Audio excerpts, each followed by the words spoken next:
from those remote indigenous communities across to Fiji. How has that been? Obviously, moving over to back home to where you were born in the early stages, but how have things changed over there? Is Fiji currently got a large base of participants in AFL over there, and you know how have you changed things in that space? Most of my work, to be honest, in Fiji has been through rugby union. I linked up with a Fijian charity, Island Breeze Rugby Plus, and Wonga and Jade Baravila here in Melbourne, who currently moved to Brisbane.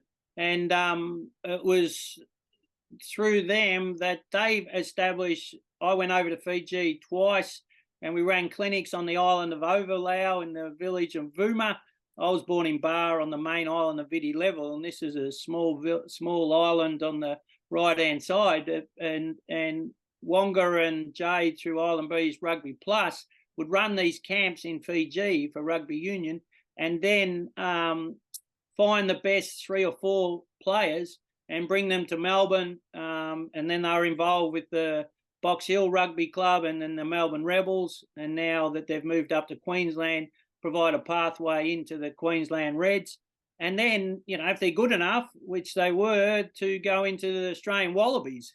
And, you know, I spoke to a father of, his name escapes me now, but one of the Fijian rugby union players for Australia. He came from this tiny island of Ovalau, and I was speaking to his dad on the beach there. It was extraordinary. He was telling me his son, when he was 5, would just play rugby all day, every day. And when it was on the telly, he'd run in and he'd tell his dad, one day, Dad, you're going to see me there. And thanks to Wonga and Island Breeze, that bringing him to Australia and giving him those opportunities. And then, you know, with Fijian people, a lot of their money that they earn in contracts in professional sport goes back to their villages and back to their homelands. And you know, I lived in the villages when I go over there. I don't stay in 5-star hotels. And, you know, they struggle for water. They live off the land. They struggle for electricity. So, you know, sport can bring a powerful pathway into their lives that can provide opportunities for the kids to go to school, get educated, and then, you know, they love rugby.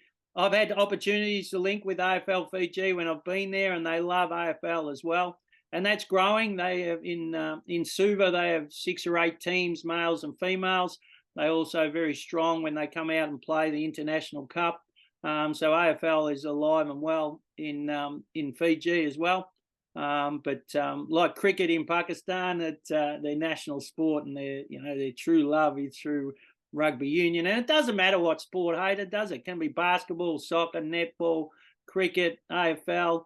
If you're providing positivity, you're teaching all those buzzwords we spoke about, discipline and respect and compassion and passion and the ability to win and lose. And again, if you're playing sport, you're healthy, you're active, and you're in a positive mindset that everyone needs to be playing no matter what age. And then if you're getting too old like me, you coach or you support or you sponsor, and it makes such a difference. And it made such a difference to the lives of the kids that I saw in Fiji, their ability to play. And again, like the Indigenous kids in remote communities, mate, that is untapped talent, as we know, in rugby league and AFL. And it's just giving them those opportunities to get those pathways into the elite level, because, you know, in AFL, the most extraordinary players are the Indigenous players, and for the amazing abilities that they hold. And that's the same in every one of the remote communities I went to and have been to and will continue to go to give those kids those opportunities and that hope to strive to be an elite player, or just to play the game and have fun doing it.